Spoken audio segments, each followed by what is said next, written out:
डिटेलमध्ये आपण पटकन बघूया. ठीक आहे, जमलं तर चॅप्टर आपण एंड करायचा ट्राय करू. तर आपल्याकडे जे काही आहेत वेगवेगळ्या प्रकारचे बिल्डिंग मटेरियल असतात. सगळ्यात इम्पॉर्टंट बिल्डिंग मटेरियल जर का आपण बघायला गेलो तर 3-4 बिल्डिंग मटेरियल सगळ्यात इम्पॉर्टंट आहेत, ज्याच्यामध्ये पहिले सिमेंट येतो. ठीक आहे, तो सिमेंटवरती आपल्याला क्वेश्चन दिसायला भेटत असतात जास्त करून. कॉन्क्रीटवरती प्रश्न दिसायला भेटतात. तो सिमेंट झाला, कॉन्क्रीट झाला, टिंबर झाला, ब्रिक्स झाले, हे 4 जे काही मटेरियल्स आहेत त्याच्यावरती जास्त करून आपल्याला प्रश्न दिसायला भेटतात. पण आपल्या सिलेबसमध्ये आपल्याला काही मिसलेनियस पण पॉईंट दिलेत, जसे की कोणकोणते, जसे की पेंट्स दिलेत, वर्निश दिलेत. ठीक आहे, तर यांच्याबद्दल पण आपल्याला अभ्यास करून घ्यावा लागेल, कारण की कधी कधी यांच्यावरही प्रश्न विचारून घेत असतो.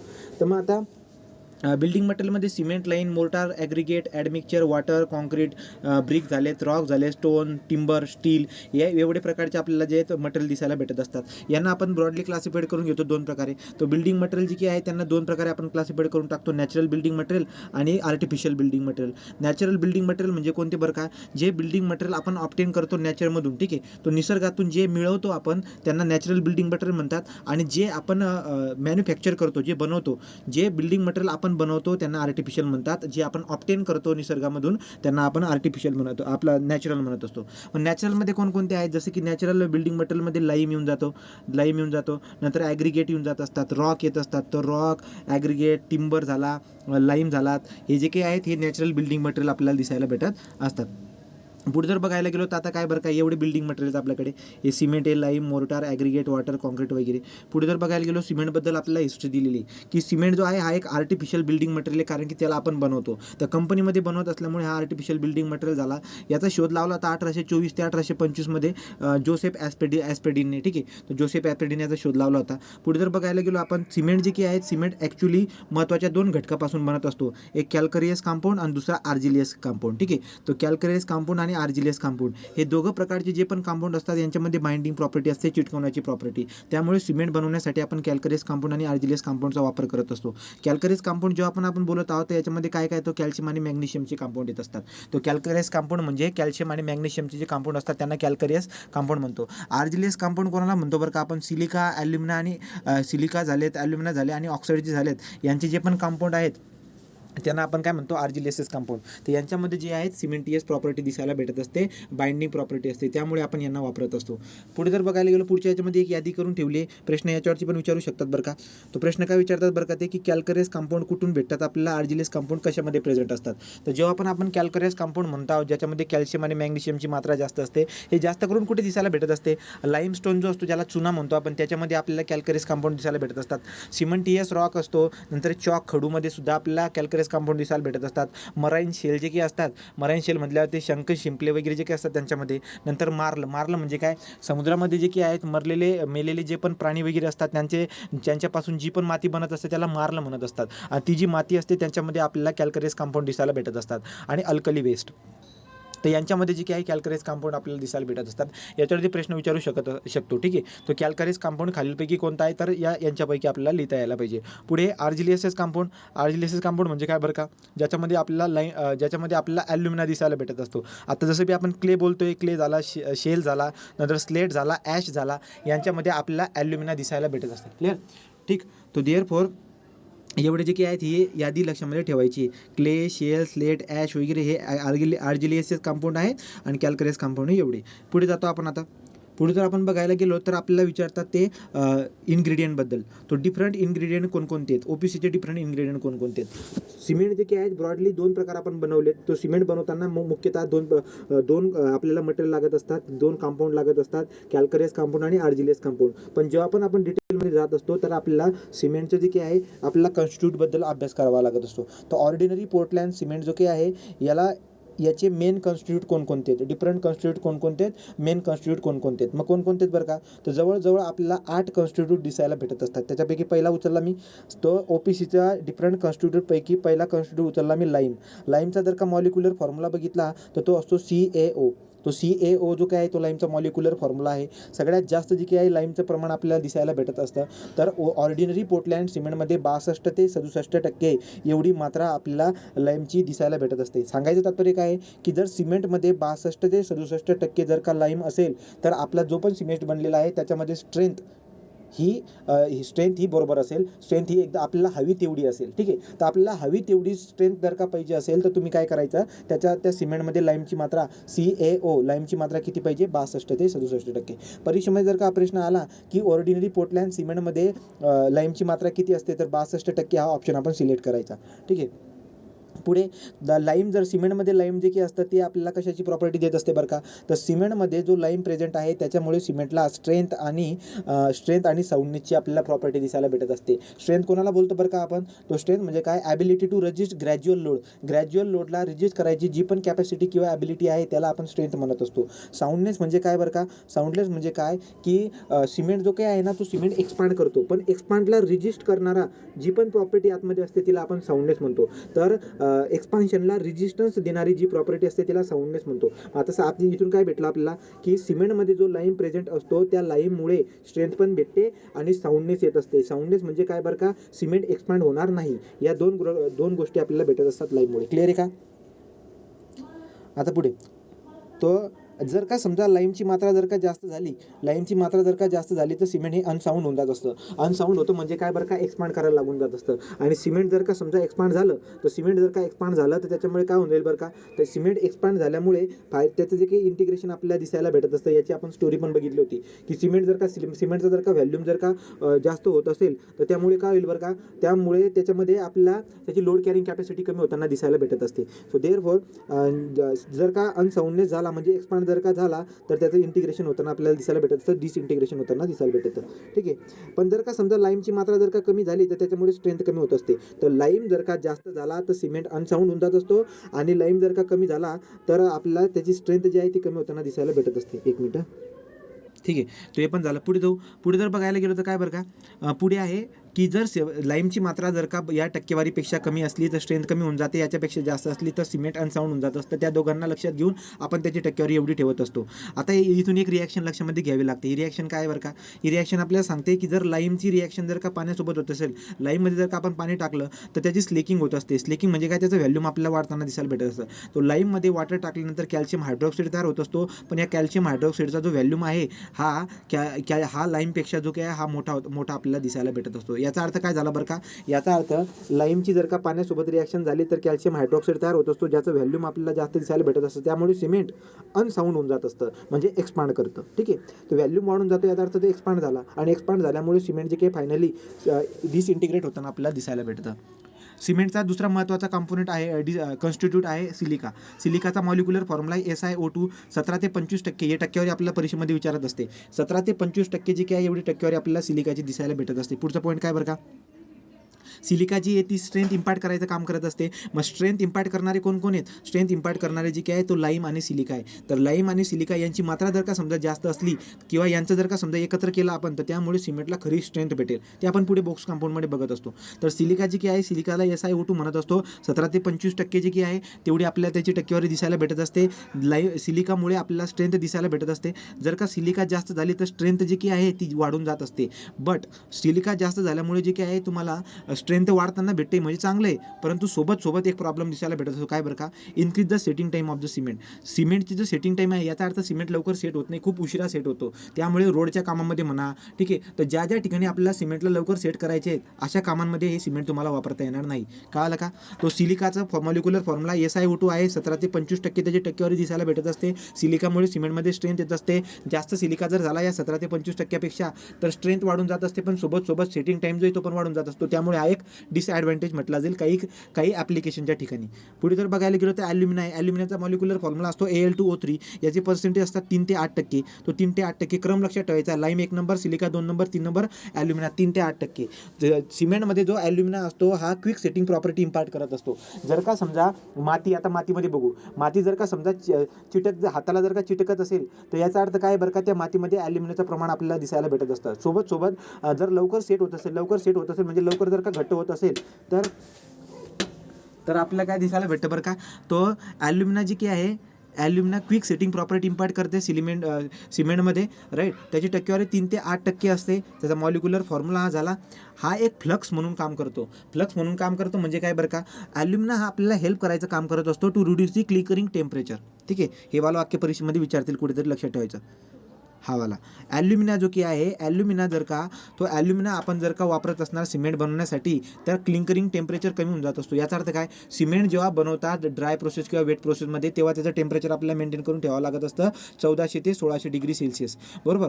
परंतु जर का समजा ॲल्युमिनियमचं तुम्ही या प्रमाणामध्ये 3 ते 8% एवढं ॲल्युमिना जर का तुम्ही ठेवलं तर क्लिंकरिंग टेम्परेचर जे काही आहेत कमी टेम्परेचरमध्येच ते बनायला लागून जात असते. याचा अर्थ टेम्परेचर कमी लागेल. कमी टेम्परेचरमध्ये जर का बनलं तर आपली एनर्जी वाचून जाईल. एनर्जी जर का वाचली तर आपण इकॉनॉमिकल बनवू शकतो. ठीक आहे, तो सिमेंटला इकॉनॉमिकल बनवण्यासाठी आपण काय करतो, एवढं पर्सेंटेज ठेवायचं तो. ठीक आहे, ॲल्युमिना जो काही आहे तो सिमेंटमध्ये क्विक सेटिंग प्रॉपर्टी आणतो, याच्यामुळे सिमेंट लवकर सेट होत असतो. नंतर हा एक क्लिंकरिंग टेम्परेचर कमी करण्यास पण मदत करतो. नंतर ॲल्युमिनियमचं प्रमाण जर का जास्त झालं तर सिमेंट हा वीक होतो. याचा अर्थ सिमेंटची स्ट्रेंथ कमी होऊन जात असते. ते 3 पॉईंट लक्षात ठेवायचे. क्लिअर आहे काय? ठीक आहे, पॉईंट क्लिअर आहेत. तो लाईम, सिलिका, ॲल्युमिना क्लिअर झाल्यानंतर पुढे जाऊ आपण आता. सिमेंटचा चौथा मेन इन्ग्रेडियंट आहे कॅल्शियम सल्फेट. कॅल्शियम सल्फेटला CaSO4 म्हणतो आपण. ठीक आहे, तो CaSO4 जो आहे कॅल्शियम सल्फेट हे जवळजवळ 3 ते 4% आपल्याला दिसायला भेटत असतो. तो 3 ते 4% आपल्याला दिसायला भेटत असतो. ॲक्च्युली कॅल्शियम सल्फेट आपण सिमेंटमध्ये ॲड करत नाही, तर याला आपण काय करत असतो, जिप्समच्या स्वरूपात ॲड करत असतो. मग आपल्या परीक्षेमध्ये विचारू शकतात की जिप्समचा मॉलिक्युलर फॉर्म्युला काय असतो. तो जिप्समचा मॉलिक्युलर फॉर्म्युला आहे CaSO4 डॉट टॉईस H2O. याचा अर्थ कॅल्शियम सल्फेटमध्ये पाण्याचे पण क्रिस्टलाइन स्ट्रक्चर असतात. ठीक आहे, हां. तर आपण काय बोलतो की सिमेंटमध्ये कॅल्शियम सल्फेट 3 ते 4% असणं गरजेचं आहे, पण त्याला आपण कॅल्शियम सल्फेटला डायरेक्टली नाही टाकत, त्याला आपण ॲड करतो in the form of the gypsum. जिप्समचा मॉलिक्युलर फॉर्म्युला आपल्याला दिसायला भेटत असतो. परीक्षेमध्ये प्रश्न विचारू शकतात की जिप्समचं पर्सेंटेज किती असणार, 3 ते 4%. परीक्षेमध्ये ऑप्शन बघायचा 4%. ठीक आहे, पुढे जर बघायला गेलो तर काय पुढचा पॉईंट, कॅल्शियम सल्फेट जर का आपण सिमेंटमध्ये ॲड करत असणार त्याच्यामुळे आपल्याला काय फायदा भेटतो बरं का, इनिशियल सेटिंग टाईम जी आहे सिमेंटची ती इन्क्रीज होऊन जात असते. तो इनिशियल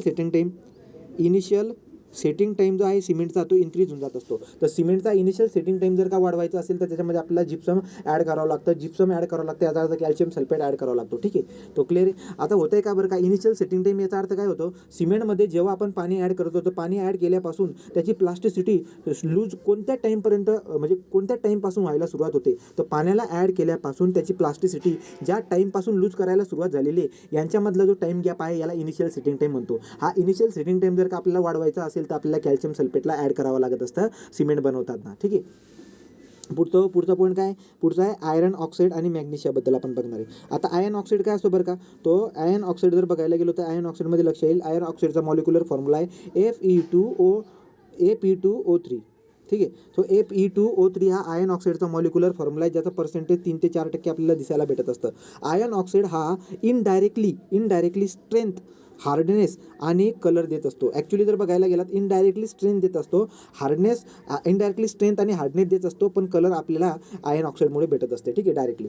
तो आता जर बघायला गेलो तर काय लक्षामध्ये येते बरं का आपल्याला, आयर्न ऑक्साईड Fe2O3 ज्याचं पर्सेंटेज 3 ते 4% आहे, हा सिमेंटमध्ये स्ट्रेंथ प्रोव्हाइड करत असतो इनडायरेक्टली कसं बरं का, हा काय करत असतो, जेव्हा आपण कॅल्करियस कंपाऊंड आणि आर्जिलेस कंपाऊंडपासून आपण सिमेंट बनवत असतो ते बनवत असताना हाय टेम्परेचरवरती फ्युजिंग होत असते. म्हणजे काय बरं का, हे जे काही कॉन्स्टिट्यूट आहेत, डिफरंट कॉन्स्टिट्यूट हे एकमेकांमध्ये फ्यूज होत असतात.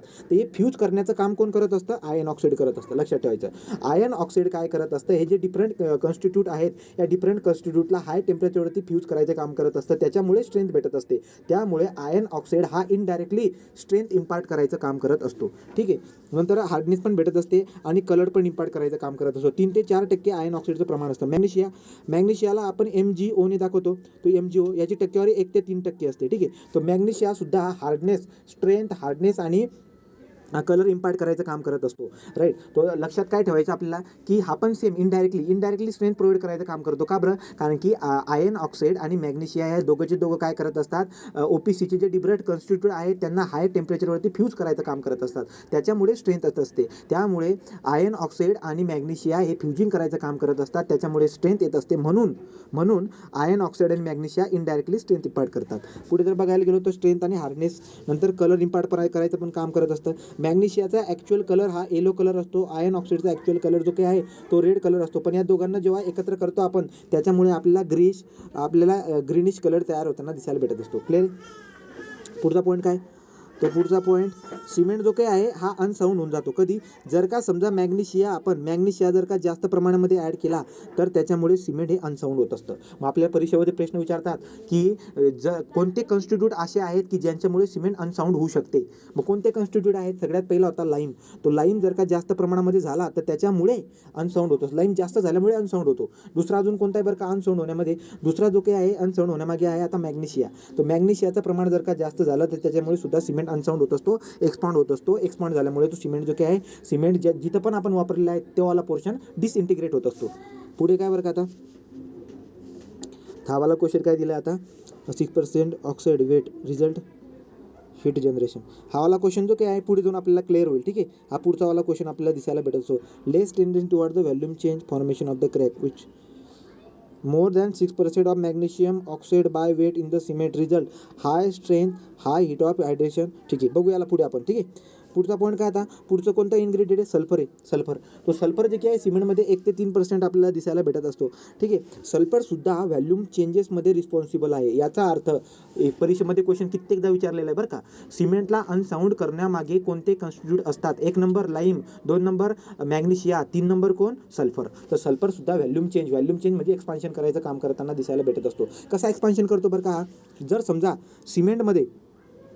सिमेंटमध्ये कॅल्शियम आणि कोण असतो, ॲल्युमिनियम असतो. तो कॅल्शियम आणि ॲल्युमिनियम दिसायला भेटत असतो. कॅल्शियम म्हटल्यावरती लाईम, CaO आहे ना, तो हा लाईम झाला. तर याचा अर्थ सिमेंटमध्ये लाईम असतो आणि ॲल्युमिनियम पण असतो. तर या लाईम आणि ॲल्युमिनियावरती कोण अटॅक करत असतो, सल्फर. आणि सल्फर जर का यांच्यावरती अटॅक करायला गेला ना तर याच्यापासून एक नवीन कॉम्पाऊंड बनतो ज्याचं व्हॅल्यूम खूप जास्त असतं. त्यामुळे सल्फरमुळे सिमेंट अनसाऊंड होऊन जात असतं. नवीन सांगू काही गोष्ट, काय सांगितली मी ऐका. मी काय बोललो की सल्फरमुळे सिमेंट अनसाऊंड होऊन जातं. कसं काय, कारण की सिमेंटमध्ये असणारा लाईम म्हणजे कॅल्शियम ऑक्साईड आणि ॲल्युमिना म्हणजे Al2O3, तर यांच्यावरती सल्फरचा अटॅक होतो आणि यांच्यावरती सल्फेटचा अटॅक झाल्यामुळे रिॲक्शन होत असते. रिॲक्शन झाल्यामुळे जो कंपाऊंड तयार होत असतो त्याचं व्हॅल्यूम जास्त दिसायला भेटत असतं. त्यामुळे सिमेंट आपला अनसाऊंड होऊन जात असतो. क्लिअर आहे का. पुढचं आहे अल्कली. तो लास्ट का इन्ग्रेडियंट दिसायला भेटत असतो आपल्याला, अल्कली म्हटल्यावरती काय बरं का, Na2O आणि दुसरं काय K2O. तो Na2O आणि K2O हे जे काही आहेत बरं का आपले काय, हे अल्कली आहेत. आणि याच्याबद्दल आपण बघितलेलं पण, याचं पर्सेंटेज किती असतं, 0.2% to 1%. ठीक आहे, मेन जे पण इन्ग्रेडियंट आहेत जसे की लाईम झाला, सिलिका झाला, ॲल्युमिना झाला, यांचे पर्सेंटेज लक्षात राहायला पाहिजे. लाईमचं 62 ते 67% बोललो, ऑप्शनमध्ये 62 पकडून चालायचा. सिलिकाचं 17 ते 25% बोललो, ऑप्शनमध्ये 22 पकडून चालायचा. ॲल्युमिनाचं 3 ते 8% बोललो, ऑप्शनमध्ये 5% शोधायचा, 5% घेऊन चालायचा. कॅल्शियम सल्फेटचं 3 ते 4%, ऑप्शनमध्ये 4% घेऊन चालायचा. नंतर आयर्न ऑक्साईड जे 3 ते 4% आपण 3% घेऊन चालायचं. मॅग्नेशियम ऑक्साईड जो काही आहे त्याचं 1 ते 3% ऑप्शनमध्ये 2% शोधायचं. ठीक आहे, नंतर पुढे सल्फर जो काही आहे तो 1 to 3% पाहिजे, 1% ऑप्शनमध्ये बघून ऑप्शन सिलेक्ट करायचा. अल्कली जी काही आहे अल्कलीमध्ये किती असते, 0.2 to 1%. तो 0.2 to 1% एवढं अल्कली आपल्याला सिमेंटमध्ये दिसायला भेटत असते. याच्यामुळे काय होत असते, जर का समजा अल्कली जी की आहे, अल्कली जर का जास्त प्रमाणामध्ये असली सिमेंटमध्ये तर त्याच्यामुळे आपल्याला प्रॉब्लेम दिसायला भेटत असतो, इफ्लोरेसेन्सचा प्रॉब्लेम आपल्याला दिसायला भेटत असतो. इफ्लोरेसेन्स म्हटल्यावरती काय बरं का, की आपला सरफेस जो काही आहे या सिमेंटपासून, म्हणजे ज्या सिमेंटमध्ये अल्कलीचं प्रमाण जास्त आहे असं सिमेंट जर का आपण वापरलं बांधकामासाठी तर त्याचा जो सरफेस आहे त्या सरफेसवरती आपल्याला इफ्लोरेसेन्सचा प्रॉब्लेम दिसायला भेटत असतो. इफ्लोरेसेन्स म्हणजे काय, व्हाईट स्टेन म्हटल्यावरती व्हाईट दाग धब्बे आपल्याला दिसायला भेटत असतात सरफेसवरती. तो सरफेसवरती दाग धब्बे का दिसायला भेटत आहेत बरं का, कारण की सिमेंट जे वापरलं आहे आपण कन्स्ट्रक्शन करण्यासाठी त्या सिमेंटमध्ये अल्कलीचं प्रमाण जास्त होतं, म्हणजे Na2O आणि K2O. तर हे काय करतं बरं का, पाण्यासोबत रिॲक्शन करून सरफेसवरती येत असतं, पाणी उडून जात असतो आणि हे सरफेसवरती राहून जात असतात. त्यामुळे यांचा कलर पांढरा असतो, म्हणून सरफेसवरती आपल्याला व्हाईट स्टेन दिसायला भेटत असतात. क्लिअर आहे. नंतर पुढे काय बरं का, अल्कलीमुळे जी की आहे ना सिमेंटमध्ये जर का अल्कली जास्त प्रमाणामध्ये दिसायला भेटली तर ही अल्कलीची रिॲक्शन होत असते ॲग्रिगेट सोबत, याला अल्कली ॲग्रिगेट रिॲक्शन म्हणतात. ठीक आहे, अल्कली ॲग्रिगेट रिॲक्शन. तो अल्कली ॲग्रिगेट रिॲक्शन काय असते बरं का, सिमेंटमध्ये असणारी अल्कली जी काही आहे ती ॲग्रिगेट सोबत रिॲक्शन करते आणि त्याच्यामुळे एक रिॲक्शन बनते, त्याला अल्कली ॲग्रिगेट रिॲक्शन म्हणतात. काय असते बरं का ही रिॲक्शन, याच्यामुळे जी पण ॲग्रिगेट असते ती ॲग्रिगेट डिसइंटिग्रेट व्हायला लागून जात असते. तर अल्कलीची रिॲक्शन जर का ॲग्रिगेट सोबत झाली तर ॲग्रिगेट डिसइंटिग्रेट होत जाते, ती खराब होत जात असते. त्यामुळे याला आपण काय बोलतो, त्यामुळे जे काही आहे याला जे काही आपण यालाच जे काही आपण नाव काय देत असतो बरं का, याला नाव देत असतो आपण ॲग्रिगेट रिॲक्शन. ठीक आहे, तो परीक्षेमध्ये आपल्याला क्वेश्चन विचारतील की अल्कली ॲग्रिगेट रिॲक्शन होण्यामागे कोण कारणीभूत असतो, तर अल्कली कारणीभूत असते. ठीक आहे, पुढे पुढे जे काही आहे अल्कलीमुळे जे काही आहे अल्कलीमुळे सिमेंटला कॅन्सर झाले असे म्हणतात. तर ठीक आहे, कॅन्सर ऑफ सिमेंट कशामुळे होत असते? अल्कलीमुळे होत असते. ॲस्थेटिक व्हॅल्यू कमी होण्यामागे सुद्धा या अल्कलीचाच आपल्याला अल्कलीमुळे ॲस्थेटिक व्हॅल्यू सुद्धा कमी होताना दिसायला भेटत असते. क्लिअर आहे का यावाले पॉईंट? तो अशा पद्धतीने जे पण डिफरंट कॉन्स्टिट्यूट होते ते सगळे डिफरंट कॉन्स्टिट्यूट आपण कव्हर करून टाकलेले आहेत. कोण कसा काम करत असतो हे सगळं आपण बघितलेलं आहे. पुढे जर आपण बघायला गेलो तर आता काय असतं बरं का, पुढचा पॉईंट असतो box compound. BOGUES box compound. आता बोक्स कंपाऊंडबद्दल आपण काय बोलतो बरं का, तर बोक्स कंपाऊंडबद्दल आपण काय बोलत असतो की जेव्हा पण आता हे डिफरंट कॉन्स्टिट्यूट जे पण आहेत, जेवढे पण हे डिफरंट इन्ग्रेडियंट आहेत, ठीक आहे, तर हे जे डिफरंट 8 इन्ग्रेडियंट बघितले, तर हे 8 इन्ग्रेडियंट आपण काय करत असतो? एकत्र करत असतो. यांना आपण बर्न करत असतो. ठीक आहे, ते सगळेचे सगळे 8 इन्ग्रेडियंट जे आहेत यांना आपण काय करत असतो? एकत्र बर्न करत असतो. ठीक आहे, बर्न करत असताना हाय टेम्परेचरवरती बर्न करत असताना जे की आहे या इन्ग्रेडियंटची फ्युजिंग होत असते, हे एकमेकांमध्ये जुळून जात असतात. तर यांच्यामुळे बोक्स कंपाऊंड तयार होत असतो. आणि हा जो बोक्स कंपाऊंड आहे हा ॲक्च्युली आपल्या सिमेंटला प्रॉपर्टी देण्यामागे कारणीभूत असतो. तर परीक्षेमध्ये क्वेश्चन विचारला जाईल की सिमेंटची प्रॉपर्टी कशामुळे भेटत असते? तर बोक्स कंपाऊंडमुळे भेटत असते. बोक्स कंपाऊंड कसे तयार होत असतात बरं का, तर जे पण डिफरंट इन्ग्रेडियंट आहेत हे 8 प्रकारचे, हे डिफरंट इन्ग्रेडियंट जे की आहेत हे एकत्र होत असतात, हाय टेम्परेचरवरती फ्यूज होऊन जात असतात आणि यांची फ्युजिंग झाल्यामुळे बोक्स कंपाऊंड तयार होत असतो. आणि हे जे बोक्स कंपाऊंड आहेत हे सिमेंटची प्रॉपर्टी इम्पार्ट करण्यासाठी रिस्पॉन्सिबल असतात. क्लिअर आहे? घाई होते का? हां, तर मग आता पुढे जर बघायला गेलो तर बोक्स कंपाऊंडमध्ये आपल्याकडे जवळजवळ 4 प्रकारचे बोक्स कंपाऊंड असतात. मग 4 प्रकारचे बोक्स कंपाऊंड कोणकोणते? हे क्वेश्चन विचारलेत. तर बोक्स कंपाऊंडच्या अगोदर हे क्वेश्चन काय विचारलेत बघून घेऊ. असे क्वेश्चन विचारलेत, कन्सिडर द फॉलोइंग ऑक्साईड्स. कोणकोणते? ॲल्युमिनियम ऑक्साईड याला ॲल्युमिनियम म्हणतो, कॅल्शियम ऑक्साईड याला आपण लाईम म्हणतो, सिलिका ऑक्साईड याला आपण सिलिका म्हणत असतो. तर त्यांनी काय म्हणले? Correct sequence in increasing order, चढत्या क्रमाने लावा. Their percentage in ordinary Portland cement. तो OPCमध्ये चढत्या क्रमाने. मग सगळ्यात कमी कोणाचं असतं बरं का? सगळ्यात कमी पर्सेंटेज कोणाचं असतं? ॲल्युमिनियमचं. ॲल्युमिनियमचं किती असते? 3 ते 8%. नंतर लाईमचं किती असतं बरं का? 62 ते 67%. आणि सिलिकाचं किती असते? 17 ते 25%. मला चढत्या क्रमाने लावायला लावलं आहे. तर पहिले येईल 1, नंतर येईल 3, 1, 3 आणि नंतर येईल 2. 1, 3, 2 कुठे येतो? 1, 3, 2 ऑप्शन बी. ठीक आहे. पुढे जर बघायला गेलो तर काय? सो नेक्स्ट तो लिस्ट दिली, लिस्ट 1 आणि लिस्ट 2 आपल्याला मॅच करायला लावलेली. तो मॅच कसं करणार बरं का? आता 25% कोणाचं असतं? 25%, 17 ते 25% मी बोललेलो आहे. याचा अर्थ हे असणार आपलं सिलिका झालं. नंतर आपण बोललो होतो 62 ते 67% जे असते ती लाईम असते. लाईम म्हटल्यावरती काय बरं का? कॅल्शियम ऑक्साईड म्हणतो लाईमला आपण. त्याचा अर्थ हे कॅल्शियम ऑक्साईड झालं. नंतर 5% दोघं दिसायला भेटत आहेत. तो आपण याला अल्टर करू शकतो. ठीक आहे. तर पहिले आपल्याला बघायला पाहिजे की एला 1 कुठे? एला 1 2 ठिकाणी. एला 1 पाहिजे आणि बीला 2 पाहिजे. तर हे ऑप्शन 1 आपला बरोबर होऊन जाईल. ठीक आहे. तो 1, 2, 3, 4 सरसकट आहे ते. सरसकट आहे. तर या पद्धतीने. तर मग बोक्स कंपाऊंड आपल्याकडे 4 प्रकारचे बोक्स कंपाऊंड तयार होऊन जात असतात. तर डिफरंट कॉन्स्टिट्यूट OPCचे जेव्हा हाय टेम्परेचरवरती एकत्र येत असतात, म्हणजे आपण त्यांना मिक्स करत असतो, तेव्हा ते एकमेकांमध्ये फ्यूज होऊन जात असतात. त्यांच्यामुळे 4 प्रकारचे बोक्स कंपाऊंड तयार होत असतात. कोणकोणतं आहे? पहिला आहे ट्राय म्हणजे 3, कॅल्शियम म्हटल्यावरती CaO लाईम आणि ॲल्युमिनेट म्हटल्यावरती काय? Al2O3. त्यामुळे आपल्याला फॉर्म्युला जर का विचारला ट्राय कॅल्शियम ॲल्युमिनेटचा, तर आपल्याला लिहिता यायला पाहिजे ट्राय म्हटल्यावरती 3, कॅल्शियम म्हटल्यावरती लाईम CaO, ॲल्युमिनेट म्हटल्यावरती काय? Al2O3. तर या पद्धतीने झाला ट्राय कॅल्शियम ॲल्युमिनेट. याला जे काही आपण C3A पण म्हणतो, तो ट्राय कॅल्शियम ॲल्युमिनेट C3A. आणि याला जे काही आपण सिलाईट पण म्हणतो, सिलाईट. ठीक आहे. तो हा काय झाला आपला सिलेट. तो ट्राय कॅल्शियम ॲल्युमिनेटला आपण C3A म्हणतो किंवा त्याला आपण सिलेट नाव दिलेलं आहे. आता हा काय करतो बरं का? याच्याबद्दल आता बघू. हा जो पण बोक्स कंपाऊंड आपल्याला भेटलेला आहे, तर आपण बोललो की जे बोक्स कंपाऊंड असतात ते सिमेंटमध्ये प्रॉपर्टी द्यायचे काम करतात. आता हा काय काम करतो बरं का?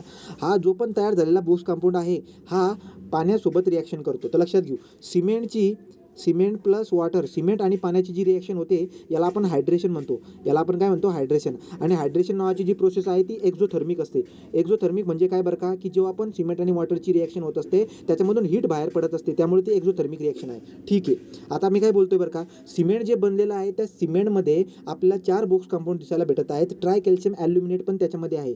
हा ट्राय कॅल्शियम ॲल्युमिनेट जो काही आहे तो हायड्रेशनची रिॲक्शन पूर्ण करतो पहिल्या 24 तासामध्ये. याचा अर्थ काय बरं का? की ट्राय ट्राय कॅल्शियम ॲल्युमिनेट जो सिमेंटमध्ये प्रेझेंट आहे तो पाण्यासोबत रिॲक्शन करतो पहिल्या 24 तासामध्ये. तो पहिल्या 24 तासामध्येच पाण्यासोबत रिॲक्शन करत असतो आणि पाण्यासोबत रिॲक्शन केल्यानंतर तो आपल्याला काय देत असतो बरं का, तर पहिल्या 24 तासामध्ये पाण्यासोबत रिॲक्शन केल्यानंतर तो आपल्याला फ्लॅश सेटिंग देत असतो. तो फ्लॅश सेटिंग आपल्याला देणार. याचा अर्थ काय बरं का, सिमेंट लवकर सेट होऊन जाणार. ठीक आहे. तो ट्राय कॅल्शियम ॲल्युमिनेट जो काही आहे ज्याला आपण सिलाइट म्हणत असतो, हा पहिल्या 24 तासामध्ये पाण्यासोबत रिॲक्शन करत असतो आणि आपल्याला काय देत असतो, फ्लॅश सेटिंग देत असतो. फ्लॅश सेटिंग म्हणजे काय बरं का, इमिजिएटली सिमेंट जे काही आहे ते सेट होऊन जात असतं पाण्यासोबत रिॲक्शन केल्यानंतर. ठीक आहे. पुढे काय बरं का, हा जो काही आहे हा खूप जास्त हीट ऑफ हायड्रेशन तयार करत असतो. का बरं का, कारण की हा पहिल्या 24 तासामध्ये पाण्यासोबत रिॲक्शन करत असतो आणि पाण्यासोबत रिॲक्शन जी काही ज्याला आपण हायड्रेशन म्हणत असतो, हायड्रेशन ही रिॲक्शन एक्झोथर्मिक आहे. एक्झोथर्मिक असल्यामुळे त्याच्यामधून हीट बाहेर पडत असते आणि हीट बाहेर पडते. त्यामुळे काय होत असतं बरं का, तो हीट बाहेर पडत असताना आपल्याला दिसायला भेटत असतात. त्यामुळे काय होत असतं, पाणी उडून जाते. बरोबर की नाही, पाणी उडून जात असते. तो पाणी जर का उडलं तर पाणी उडल्यामुळे त्याच्यामध्ये रिकाम्या जागा राहणार. याचा अर्थ त्याच्यामुळे क्रॅक्स तयार होतील. त्याच्यामुळे काय तयार होतील, क्रॅक्स. क्लिअर होते का. तो ट्राय कॅल्शियम ॲल्युमिनेट जो काय आहे पहिल्या 24 तासामध्ये पहिल्या 24 तासामध्ये पाण्यासोबत रिॲक्शन करत असतो. ही रिॲक्शन जी काही आहे ही एक्झोथर्मिक असल्यामुळे हीट ऑफ हायड्रेशन म्हणजे काय, उष्णता खूप जास्त बाहेर पडत असते. त्याच्यामुळे पाणी पण उडून जात असतं. पाणी उडाल्यामुळे जे काही आहे तिथे क्रॅक्स तयार होताना आपल्याला दिसायला भेटत असते. त्यामुळे जी ना स्ट्रेंथ कमी होऊन जात असते. सांगायचं तात्पर्य काय आहे की सिमेंटमध्ये जो ट्राय कॅल्शियम ॲल्युमिनेट आहे त्याच्यामुळे स्ट्रेंथ कमी होत असते. ठीक आहे. तर त्याच्यामुळे स्ट्रेंथ कमी होताना आपल्याला दिसायला भेटत आहे. पुढे काय बरं का, आता ट्राय कॅल्शियम ॲल्युमिनेटमध्ये कोण प्रेझेंट आहे, याच्यामध्ये ट्राय कॅल्शियम पण आहे आणि ॲल्युमिनियम पण आहे. आपण अगोदरच बोललो होतो की कॅल्शियम आणि ॲल्युमिनियमवरती कशाचा अटॅक होतो, कॅल्शियम आणि ॲल्युमिनियमवरती कशाचा अटॅक होतो, सल्फरचा अटॅक होतो. आणि सल्फरचा अटॅक झाल्यानंतर जो पण कंपाऊंड बनेल तो एक्सपांड होईल. याचा अर्थ असा आहे की ट्राय कॅल्शियम ॲल्युमिनियममुळे सिमेंट अनसाऊंड पण बनून जाते. तो सिमेंट अनसाऊंड पण बनून जाते. सिमेंटची स्ट्रेंथ पण कमी झाली आणि सिमेंट अनसाऊंड पण झाला. त्यामुळे हा जो इन्ग्रेडियंट म्हणजे हा जो बॉक्स कंपाऊंड तयार झालेला आहे, हा जो काही आहे याला हार्मफुल इन्ग्रेडियंट म्हणतात. MCQ विचारला जाईल. हार्मफुल इन्ग्रेडियंट कोणता, तर तो कोणता आहे, ट्राय कॅल्शियम ॲल्युमिनेट. आणि याचं कारण पण सांगितलं की याच्यामुळे स्ट्रेंथ पण कमी होते आणि याच्यामुळे सिमेंट अनसाऊंड होत असतं. का अनसाऊंड होतं हे क्लिअर झालं का, मी सांगू. हां, तर मग इथं तेच दिलेत. It undergo the hydration within the 24 hour responsible for the flash setting of the cement. It produce maximum heat of hydration process lead to the development of the crack. It also reduce the strength and the resistance of the cement against sulphur attack. आपल्याला माहिती आहे calcium आणि ॲल्युमिनेटवरती सल्फरचा attack होत असतो. सल्फरचा attack झाल्यानंतर नवीन compound तयार होत असतो. तो एक्सपांड झालेला दिसायला भेटतो. त्यामुळे सिमेंट आपला अनसाऊंड झालेलं आहे. त्यामुळे काय झाला, हार्मफुल इन्ग्रेडियंट झाला. परीक्षेमध्ये प्रश्न विचारत असतात ट्राय कॅल्शियम ॲल्युमिनेट जो काही आहे याची किती मात्रा असते बरं का, तो ट्राय कॅल्शियम ॲल्युमिनेट आपल्याला 4 ते 14% दिसायला भेटत असते. क्लिअर झाला पॉईंट. पुढचा आहे आता तो इथे काही नोट दिलेले. नोट पॉईंट कोणता आहे, एक फ्लॅश सेटिंग आहे आणि दुसरा आहे फॉल्स सेटिंग. फ्लॅश सेटिंग कोणाला बोलतो बरं का आपण, फ्लॅश सेटिंग म्हणजे काय की सिमेंट जर का इमिजिएटली इन्स्टंटली जर का सेट होऊन जात असेल, पाणी टाकता जर का तो सेट व्हायला लागत असेल, कशामुळे, ॲल्युमिनियमच्या प्रेझेंटमुळे. तो लक्षात ठेवायचा. परीक्षेमध्ये प्रश्न विचारतात की फ्लॅश सेटिंग कशामुळे होत असते, फ्लॅश सेटिंग ही ॲल्युमिनियममुळे होत असते. हा क्वेश्चन आहे, लक्षात ठेवायचा. फ्लॅश सेटिंग कशामुळे होत असते, फ्लॅश सेटिंग ॲल्युमिनियममुळे होत असते. तर सिमेंटमध्ये प्रेझेंट असला जो ॲल्युमिना आहे त्याच्यामुळे काय होत असतं, सिमेंटमध्ये जेव्हा आपण पाणी टाकत असतो तर रिॲक्शन होऊन जे काय आहे सिमेंट लवकर सेट व्हायला लागून जात असतं. याचा अर्थ लवकर त्याची प्लास्टिसिटी लूज करायला लागून जात असतं. ठीक आहे. तो फ्लॅश सेटिंग कशामुळे होत असते, ॲल्युमिनियममुळे होत असते. फ्लॅश सेटिंग कळाली. दुसरी असते फॉल्स सेटिंग. फॉल्स सेटिंग म्हणजे काय बरं का, तो आपण काय करतो बरं का, आपला जो पण सिमेंट आपण तयार केलेला आहे हा लवकर सेट होऊ नये, त्यासाठी आपण त्याच्यामध्ये ॲड काय करून देत असतो, जिप्सम ॲड करतो. तो जिप्सम ॲड करत असतो आपण. जिप्सम ॲड करत असतो calcium sulphate dot toys H2O. ठीक आहे. तो जिप्सम आपण याच्यामध्ये ॲड करतो सिमेंटमध्ये. मग सिमेंटमध्ये जर का आपण जिप्सम ॲड केलं मॅन्युफॅक्चर करताना तर त्याच्यामुळे काय होत असतं बरं का, जो पण C3A असतो या C3A वरती C3A जो पण मॉलिक्यूल आहे ना त्याच्यावरती जिप्समची लेअर बनून जात असते. आणि जेव्हा पण आता सिमेंटमध्ये आपण पाणी ॲड करणार तर काय होते बरं का, जे जिप्सम आहे ना या जिप्समला पाण्याची गरज असते. पहिले जिप्सम याच्यासोबत रिॲक्शन करतं आणि याच्यासोबत रिॲक्शन करायला खूप जास्त टाईम लागून जातो आणि त्याच्यानंतर ही लेअर हटल्यानंतर मग पाण्याची रिॲक्शन C3A सोबत होत असते आणि मग जाऊन सेटिंग दिसायला भेटत असते. याचा अर्थ काय झाला बरं का, थोडासा डिले झाला. पण ही रिॲक्शन होत असताना आपल्याला असं वाटतं की यार पाणी लवकर उडतंय, म्हणजे पाण्यात हे जो पण हा लेअर आहे कशाचा, जिप्समचा, या जिप्समच्या लेअरसाठी पाणी लागत आहे. त्यामुळे आपल्याला असं वाटतं की हा घट्ट होत चालला आहे. पण तो जो काही आहे तो घट्ट होत नसतो. आपल्याला जे काही आहे ती फॉल्स सेटिंग दिसायला भेटत असते. तो लक्षात ठेवायचं. काय लक्षात ठेवायचं बरं का, की सिमेंटमध्ये सेटिंग टाईमला वाढवण्यासाठी, लवकर सेट व्हायला नको त्याचा सेटिंग टाईम जर का तुम्हाला वाढवायचा असेल तर आपण सिमेंटमध्ये बनवतानाच आपण जिप्सम ॲड करतो. जिप्सम काय करत असते, जिप्सम काय करते, C3A वरती लेअर बनवून देत असते. त्यामुळे पाणी ॲड केल्यानंतर पहिले कोणासोबत, जिप्समसोबत रिॲक्शन होते. जिप्समसोबत का रिॲक्शन होत असते, कारण की सिमेंट बनवत असताना जो जिप्सम आपण ॲड केलेला असतो त्या जिप्समच्या मॉलिक्युलर फॉर्म्युलामध्ये H2O असतो. हाय टेम्परेचरवरती आपण सिमेंट बनवत असतो, त्यामुळे जिप्सममधला पाण्याचा मॉलिक्यूल उडून जात असतो, म्हणून जिप्समला पाण्याची गरज भासते. तर हा C3A वरती तर चिटकून जात असतो, पण जी पाण्याची गरज आहे जिप्समची ती पूर्ण कशी होते, जेव्हा आपण पाणी ॲड करतो तेव्हा जिप्सम पाण्यासोबत रिॲक्शन करतो, त्याच्यामुळे थोडासा टाईम चालला जात असतो. पण ही रिॲक्शन जेव्हा होत असते तेव्हा आपल्याला असं वाटतं की सिमेंट सेट झाला, पण सिमेंट सेट झालेला नसतो. तर या प्रकारची जी सेटिंग असते याला म्हणतो आपण फॉल्स सेटिंग. कळालं का, फॉल्स सेटिंग, राईट. तर या पद्धतीने आहे. तर मग ती कहाणी इथं दिलेली आहे काय, so water crystalline of the gypsum vaporise either complete or partially during the manufacturing of the cement. Hence water added in the cement first react with the gypsum to fulfil the water deficiency during its the harden and give the impression of the false setting. आपल्याला असं वाटतं की false setting झाली. मग परीक्षेमध्ये प्रश्न काय विचारतात, फॉल्स सेटिंग कशामुळे होत असते, फॉल्स सेटिंग ही जिप्सममुळे होत असते, आणि फ्लॅश सेटिंग कशामुळे होत असते, ॲल्युमिनियममुळे होत असते. लक्षात ठेवायचं. ठीक आहे. पुढे याची MCQ आपल्याला कळतीलच पुढे जाऊन परत. Box compound. तो तिसरा बॉक्स कंपाऊंड कोणता आहे आता, दुसरा बॉक्स कंपाऊंड कोणता आहे, दुसरा बॉक्स कंपाऊंड आहे आपल्याकडे आता टेट्रा कॅल्शियम ॲल्युमिनोफेरेट. टेट्रा म्हटल्यावरती 4, ठीक आहे. कॅल्शियम म्हटल्यावरती काय CaO, नंतर ॲल्युमिनियम म्हटल्यावरती काय Al2O3, ठीक आहे. आणि नंतर फेराइट म्हटल्यावरती काय बरं का Ap2O3, राईट. तो टेट्रा कॅल्शियम ॲल्युमिनोफेरेट याला आपण C4AF पण म्हणत असतो त्याच्या शॉर्टकटमध्ये, आणि याला जे काही आहे आपण नाव जो काही आहे फेलाईट म्हणत असतो. जो पण वरचा बॉक्स कंपाऊंड होता ट्राय कॅल्शियम ॲल्युमिनेट, त्याची पर्सेंटेज किती होती, 4 ते 14%, ठीक आहे. तो 4 ते 14% आपल्याला दिसायला भेटत असते. नंतर हा किती बरं का, हा 10 ते 18% आपल्याला दिसायला भेटत असतो, ठीक आहे. तो टक्केवारीनुसार पण आपल्याला क्रम लावायला म्हणतील ते, तो टक्केवारीनुसार सुद्धा बॉक्स कंपाऊंडची क्रम लावता यायला पाहिजे. 4 ते 14% होता ट्राय कॅल्शियम ॲल्युमिनेट, हा 10 ते 18% कोणी बरं का, तर 10 ते 18% आहे टेट्रा कॅल्शियम ॲल्युमिनोफेराइट. त्याचा मॉलिक्युलर फॉर्म्युला, त्याचा शॉर्टकट फॉर्म्युला, त्याचा मॉलिक्युलर फॉर्म्युला, आणि त्याला फेलाईट नाव आहे, ठीक आहे. त्याला आपण फेलाईट म्हणत असतो. हा काय करतो बरं का, हा पहिल्या 24 तासामध्ये पाण्यासोबत रिॲक्शन करून टाकत असतो आणि आपल्याला काय देत असतो बरं का, फ्लाश सेटिंग. याचा अर्थ सिमेंट जे ना लवकर सेट होण्यामागे कोण आहेत बरं का, एक C3A आणि दुसरा कोण C4AF. लवकर सेट होऊ नये म्हणून तुम्ही काय ॲड करता, जिप्सम काय करत असतो, C3च्या लेअरवर जाऊन लेअर बनवून टाकत असतो. ती कहाणी आपण बघितली. आता होते काय बरं का, तो पहिल्या 24 तासामध्ये हा सुद्धा पहिल्या 24 तासामध्ये पाण्यासोबत जाऊन रिॲक्शन करत असतो आणि सिमेंटची फ्लाश सेटिंग होताना आपल्याला दिसायला भेटत असते. रिव्हर्स सिमेंटिंग प्रॉपर्टी आपल्याला दिसायला भेटते का बरं का, कारण की इथं जर बघायला गेलो तर याच्यामध्ये बाइंडिंग प्रॉपर्टी 0 तर राहत नाही, पण कमी असते. ऑप्शनमध्ये कधी असं पण म्हणतील बरं का, की टेट्रा कॅल्शियम ॲल्युमिनोफेराइट जे की आहे ना, याच्यामुळे 0% आपल्याला काय भेटते, 0% सिमेंटिंग प्रॉपर्टी भेटते. हे विधान चुकीचं आहे. 0 नाही, काही ना काही भेटेल, पण कमी भेटेल, ठीक आहे. तर आपण काय बोलतो बरं का, आपण काय बोलणार की टेट्रा कॅल्शियम ॲल्युमिनोफेराइट जो काही आहे, टेट्रा कॅल्शियम ॲल्युमिनोफेराइट याच्यामुळे जी सिमेंटिंग प्रॉपर्टी आहे ती आपल्याला खूप कमी दिसायला भेटत असते. त्यामुळे याचा त्यामुळे आपल्याला कोणत्याही प्रकारची इंजिनिअरिंग प्रॉपर्टी भेटत नाही. म्हणून आपण जर बघायला गेलो तर वर सिमेंटिंग प्रॉपर्टी असते. तर 4 बॉक्स कंपाऊंडपैकी वर सिमेंटिंग प्रॉपर्टी कोणाची असते, टेट्रा कॅल्शियम ॲल्युमिनोफेराइट. आता आपण कम्पेअर करून चालू. पहिला होता ट्राय कॅल्शियम ॲल्युमिनोफेराइट, तो पहिल्या 24 तासामध्ये पाण्यासोबत रिॲक्शन होऊन आपल्याला फ्लाश सेटिंग देत असतो, ठीक आहे. हा पण काय पहिल्या 24 तासामध्ये रिॲक्ट करून आपल्याला फ्लाश सेटिंग देत असतो, परंतु पाण्यासोबत रिॲक्शन होण्याचा जो रेट आहे, रेट ऑफ रिॲक्शन जो काही आहे ती कोणाची जास्त असते, ती जास्त असते टेट्रा कॅल्शियम ॲल्युमिनोफेराइटची. तो टेट्रा कॅल्शियम ॲल्युमिनोफेराइट जो काही याचा रेट ऑफ हायड्रेशन म्हणजे रेट ऑफ रिॲक्शन जो काही ना तो जास्त दिसायला भेटत असतो. तो रेट ऑफ रिॲक्शन आपल्याला जास्त दिसायला भेटत असतं. हा पण प्रश्न विचारतील तो, ठीक आहे. तो C4AFचा रेट ऑफ हायड्रेशन म्हणजे पाण्यासोबत रिॲक्शन करायचा पहिल्या 24 तासामध्ये दोघं काही करतात, पण कोण पटपट पाण्यासोबत रिॲक्शन करतोय, तर तो आहे हा. आणि आपल्याला काय देतो, काहीच देत नाही. तो कोणत्याही प्रकारची सिमेंटिंग प्रॉपर्टी देत नाही, म्हणून हा वर्स्ट कंपाऊंड आहे. हा कोणता सिमेंटिंग प्रॉपर्टीवाला. इंजिनिअरिंगमध्ये आता काही यूज नसतो, 10 ते 18% दिसायला भेटते, हे पण झालं. नंतर पुढे आता आपण जर बघायला गेलो वरती का होतं, C3A होता, कॅल्शियम आणि ॲल्युमिनियम या दोघांवरती सल्फरचा अटॅक होत असतो. आता जर बघायला गेलो तर काय बरं का, इथं आपल्याला कॅल्शियम बी दिसतो, ॲल्युमिनियम बी दिसतो आणि फेराइट पण आहे. तर त्यामुळे सल्फरचा अटॅक जो आहे ना तो कमी होऊन जाईल. का बरं, कारण की कॅल्शियम आणि ॲल्युमिनियमवरती तो होईल, पण थोडासा आपण फेराइट पण ॲड केला की नाही, त्यामुळे फेराइट ॲड झाल्यामुळे जो पण सल्फरचा अटॅक आहे तो कमी होईल आता याच्यावरती. तो पण लक्षात ठेवायचा. फक्त एक गोष्ट आपल्याला काय भेटली बाबा इथं, एक गोष्ट अशी भेटली की टेट्रा कॅल्शियम ॲल्युमिनेट फेराइटवरती सल्फरचा अटॅक तुलनेने कमी होत असतो, कोणापेक्षा, C3A पेक्षा. क्लिअर आहे का, राईट.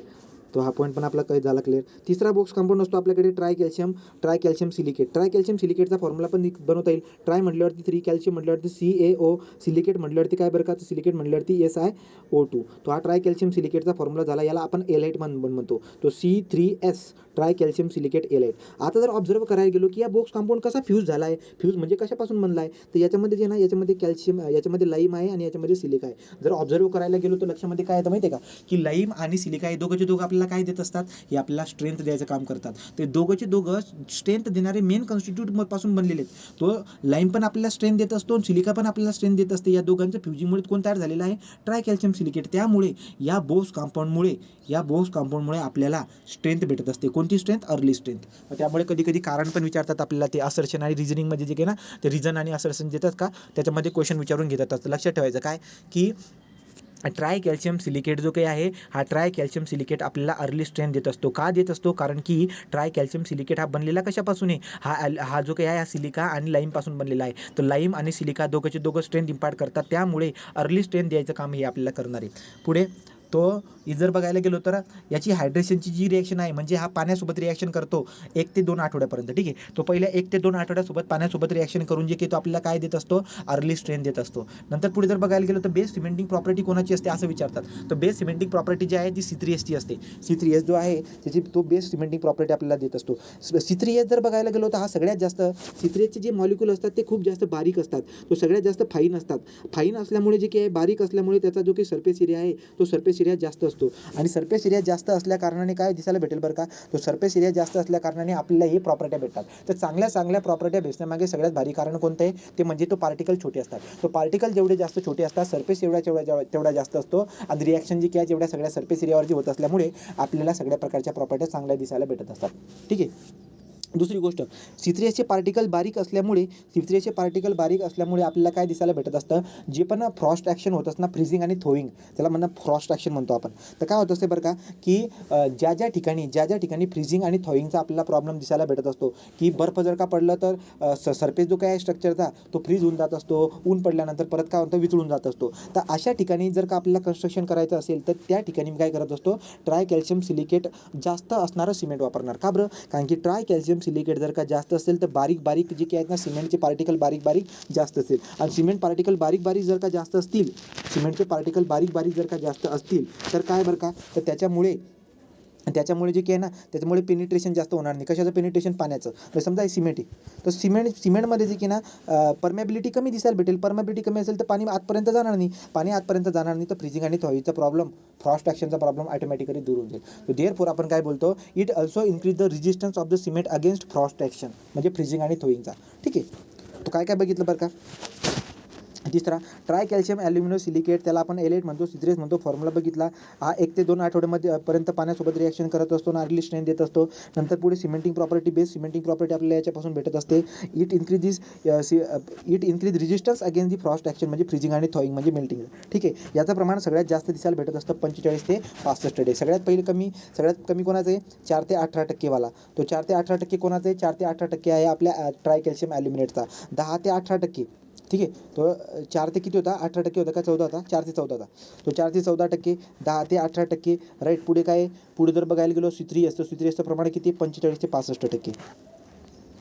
45 ते 65%. ठीक आहे. तो लक्षात ठेवायचं, सगळ्यात जास्त स्ट्रेंथ देण्याचं काम कोण करतं, तर C3S. जर मला कोणी म्हणलं ना बाइंडिंग प्रॉपर्टीनुसार क्रम लावा, बाइंडिंग प्रॉपर्टी म्हणजे सिमेंटियस प्रॉपर्टी, सगळ्यात भारी बाइंडिंग प्रॉपर्टी किंवा सिमेंटियस प्रॉपर्टी कोणाची असते, C3S. तर C3Sचा 1 नंबर लागेल. किंवा सगळ्यात जास्त स्ट्रेंथ कोणत्या बोक्स कंपाऊंडमुळे भेटते, तर C3S मुळे लागतो. तर त्याचा मी पहिला नंबर देईल.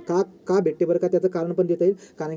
कारण की याच्यामध्ये सिलिका आणि लाईम आहे. दुसरी गोष्ट, याचे पार्टिकल छोटे असतात. हे 2-3 कारणं असू शकतात चांगली बाइंडिंग प्रॉपर्टी भेटण्यासाठी किंवा चांगली स्ट्रेंथ देण्यासाठी.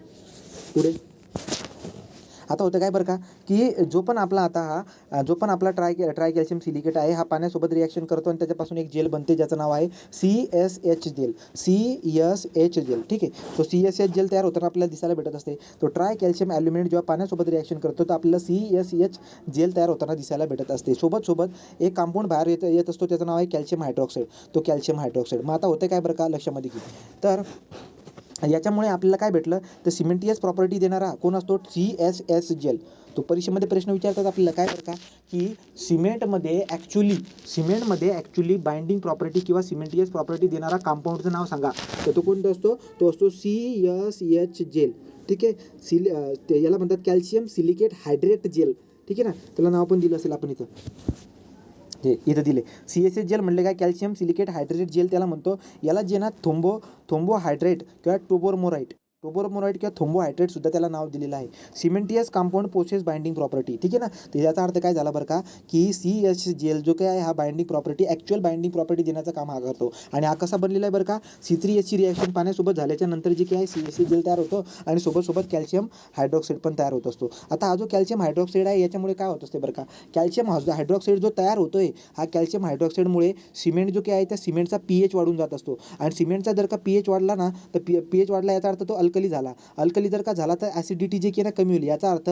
याचा अर्थ जो पण रेजिस्टन्स आहे, म्हणजे आपण काय बोलू शकतो बरं का, रेजिस्टन्स अगेन्स्ट करोजन वाढून जाईल, म्हणजे करोजन होणार नाही. ठीक आहे, लक्षात ठेवायचं काय बरं का, की कॅल्शियम हायड्रॉक्साईड जर का सिमेंटमध्ये असेल तर कॅल्शियम हायड्रॉक्साईड सिमेंट असल्यामुळे सिमेंटचा pH वाढून जात असतो. सिमेंटचा pH जर का वाढला तो अल्कली बनून जात असतो. अल्कली जर का तो बनला तर असं सिमेंट जर का आपण स्ट्रक्चरमध्ये वापरलं ना तर करोजन होणार नाही. याचा अर्थ काय आहे, की CaOH आपल्याला फायदा भेटला. पण CaOH तोटा पण आहे. काय तोटा आहे बरं का, आता CaOH जो काही आहे ना हा लिचिंगमध्ये निघून जातो. लिचिंग म्हटल्यावरती काय बरं का, समजा मी एक बीम बनवला, हा एक बीम बनवला आपण. या बीममध्ये आपण काय केलं बरं का, या बीममध्ये आपण ट्राय कॅल्शियम सिलिकेटचा वापर केला. या सिमेंटचा वापर केल्यामुळे काय होत असतं, या कंपाऊंडचा वापर केल्यामुळे CaOH2 तर बनेल. तो CaOH2 बनेल, त्याच्यामुळे करोजन जास्त होणार नाही. परंतु पाऊस जेव्हा पडतो तर पाऊस आतमध्ये शिरून कॅल्शियम हायड्रॉक्साईडला बाहेर काढून घेतो. याचा अर्थ लीच आउट होऊन झाला. कॅल्शियम हायड्रॉक्साईड काय झालं, लीच आउट. आणि हा जेव्हा लीच आउट होऊन जात असतो ना, जवळजवळ किती बरं का, जवळजवळ 22 ते 25% एवढं लीच आउट होतो. किती, 22 ते त्याची टक्केवारी पण दिली असेल पुढे तो 20 ते 30%. किती, 20 ते 30%. तर कॅल्शियम हायड्रॉक्साईड जो काय आहे तो लीच आउट होऊन जात असतो, कन्स्ट्रक्शनमधून लीच आउट होऊन जातो 20 ते 30%. त्यामुळे तिथं रिकाम्या जागा राहून जातात. आणि रिकामी जागा झाले तर याचा अर्थ असा झाला की स्ट्रक्चर पोरस होऊन जात असतं. मग स्ट्रक्चर पोरस होण्यामागे कारण कोणाचं आहे, कॅल्शियम हायड्रॉक्साईड पण आहे. ठीक आहे, म्हणजे या कॅल्शियम हायड्रॉक्साईडचा फायदा बी सांगितला आणि मी तोटा बी सांगितला. क्लिअर आहे का, घाई होते का गं? हां, पुढे जर बघायला गेलं तर काय आता, ठीक आहे, तो CSH जेलबद्दल आपण हे बघितलं. त्याला काय नाव लक्षात ठेवायचं, काय करतो काही नाही. पुढे calcium hydroxide release during the hydration reduce the tendency of corrosion in the reinforcement. बरोबर, तर रेनफोर्समेंट जे आपण वापरले आहेत आपण, तर त्याची जी काही करोजन व्हायची कॅपॅसिटी कमी होऊन जात असते. पुढे बघू आता, पुढे काय म्हणलंय, तो आता हा जो C3H आहे आपल्याला काय पाहिजे बरं का, सिमेंटमध्ये C3H ची मात्रा तुम्हाला जास्त करायची गरज पडून जाईल. कोणत्या स्ट्रक्चरमध्ये, तो तुम्हाला जर का अर्ली स्ट्रेंथ पाहिजे असेल, ठीक आहे, तो अर्ली स्ट्रेंथ द्यायचं काम करत असतो C3H नावाचा बोक्स कंपाऊंड. मग ज्या कन्स्ट्रक्शनमध्ये आपल्याला लवकर स्ट्रेंथ पाहिजे, अर्ली स्ट्रेंथ म्हणजे लवकर स्ट्रेंथ, ठीक आहे, तो 1 ते 2 आठवड्यामध्येच, तो ज्या ठिकाणी आपल्याला अर्ली स्ट्रेंथ पाहिजे असेल तर त्या ठिकाणी आपण काय करत असतो, C3H जे काय आहे त्या C3H चं प्रमाण वाढवून देत असतो. ठीक आहे, C3H चं प्रमाण वाढवून देत असतो. मग कुठे वापरायचं बरं का, पेव्हमेंट कन्स्ट्रक्शनमध्ये. तो रस्त्याचं काम करत असताना आपण असं सिमेंट वापरतो ज्याच्यामध्ये CTH चं प्रमाण जास्त आहे. का बरं, कारण की आपल्याला अर्ली स्ट्रेंथ पाहिजे. प्री फॅब्रिकेटेड स्ट्रक्चर म्हणजे काय बरं का, प्री फॅब्रिकेटेड म्हटल्यावरती कंपनीमध्ये जे पण स्ट्रक्चर असतात, जसं की बीम बनवतात कंपनीमध्ये, तर जे आपल्याला लवकरात लवकर बनवायचे असतात, तो बीम वगैरे जे पण असतील, जेवढे पण मेंबर्स असतात स्ट्रक्चरचे, जे पण मेंबर्स आहेत ते आपण कंपनीमध्ये बनवतो. आणि कंपनीमध्ये जर का लवकर बनवायचं असेल तर त्या ठिकाणी असं सिमेंट वापरायचं ज्याच्यामध्ये CTH चं प्रमाण जास्त असेल. तो आपण काय लक्षात ठेवले, प्री फॅब्रिकेटेड स्ट्रक्चरमध्ये, तो प्री फॅब्रिकेटेड स्ट्रक्चरमध्ये लागतं. पुढे कोल्ड वेदर कॉन्क्रिटिंगचा मिनिंग काय झालं बरं का, की ज्या ठिकाणी बर्फ वगैरे पडत असते त्या बर्फ ठिकाणी पडणाऱ्याच्या ठिकाणी आपण कशाचा वापर करणार आहे, तो कोल्ड वेदर कॉन्क्रिटिंगमध्ये आपण कशाचा वापर करणार आहे, असं सिमेंटचा वापर करणार आहे ज्याच्यामध्ये आपल्या कशाचं प्रमाण जास्त आहे, CTH चं प्रमाण, आपल्याला CTH प्रमाण जास्त आहे. पुढे फॉर्मवर्क जिथं पण आपल्याला लवकर रिमूव्ह करायची गरज आहे, स्पीडी कन्स्ट्रक्शनमध्ये फॉर्मवर्क लवकर रिमूव्ह करावं लागत असतं, त्यासाठी अर्ली स्ट्रेंथ भेटायला पाहिजे. आणि अर्ली स्ट्रेंथ तुम्हाला CTH चं प्रमाण वाढूनच भेटणार आहे. तर असं सिमेंट वापरा ज्याच्यामध्ये CTH चं प्रमाण काय असेल, जास्त असेल. क्लिअर झालेत, ते चारही परीक्षेमध्ये दिसायला भेटतील. Pavement construction, prefabricated structure, cold weather, आणि जिथं तुम्हाला स्पीडी कन्स्ट्रक्शन करायचं आहे, फॉर्मवर्क जिथं लवकर काढायचं, अशा ठिकाणी आपण असं सिमेंट वापरणार ज्याच्यामध्ये CTH चं प्रमाण जास्त आहे. पुढे जाऊ, पुढचं काय बरं का, तर पुढचा शेवटचा बॉक्स कंपाऊंड आहे डाय कॅल्शियम सिलिकेट. डाय म्हटल्यावरती 2, कॅल्शियम म्हटल्यावरती CaO, सिलिकेट म्हटल्यावरती SiO2. तो डाय कॅल्शियम सिलिकेटला आपण बिलाईट म्हणत असतो, बिलाईट. तो बिलेट, ठीक आहे. तो बिलेट हा जो काही आहे ना, हा जवळजवळ 1 वर्षापर्यंत पाण्यासोबत रिॲक्शन करत असतो आणि आपल्याला देतो काय बरं का, तो आपल्याला प्रोग्रेसिव्ह स्ट्रेंथ देत असतो. अल्टिमेट स्ट्रेंथ आणि प्रोग्रेसिव्ह स्ट्रेंथ. अर्ली स्ट्रेंथ द्यायचं काम करत असतो C3S आणि फायनल स्ट्रेंथ किंवा अल्टिमेट स्ट्रेंथ किंवा प्रोग्रेसिव्ह स्ट्रेंथ द्यायचं काम कोण करतो, डाय कॅल्शियम सिलिकेट. याचं प्रमाण, याची टक्केवारी किती असते, 15 ते 35%. याचा अर्थ असा झाला की जर मला कोणी विचारलं की त्यांची जी टक्केवारी आहे बोक्स कंपाऊंडच्या टक्केवारीनुसार चढत्या क्रमाने मांडा, तर मी काय करणार, सगळ्यात कमी कोणाचं असतं, सगळ्यात कमी असतं ट्राय कॅल्शियम ॲल्युमिनेट. तो ट्राय कॅल्शियम ॲल्युमिनेट हा 1 नंबरवरती आहे, म्हणजे सगळ्यात कमी पर्सेंटेज. 2 नंबर कोणाचं आहे बरं का, 2 नंबर आहे आपल्या 10 ते 18% असतो C4AF, तो tetra calcium aluminium ferret C4AF.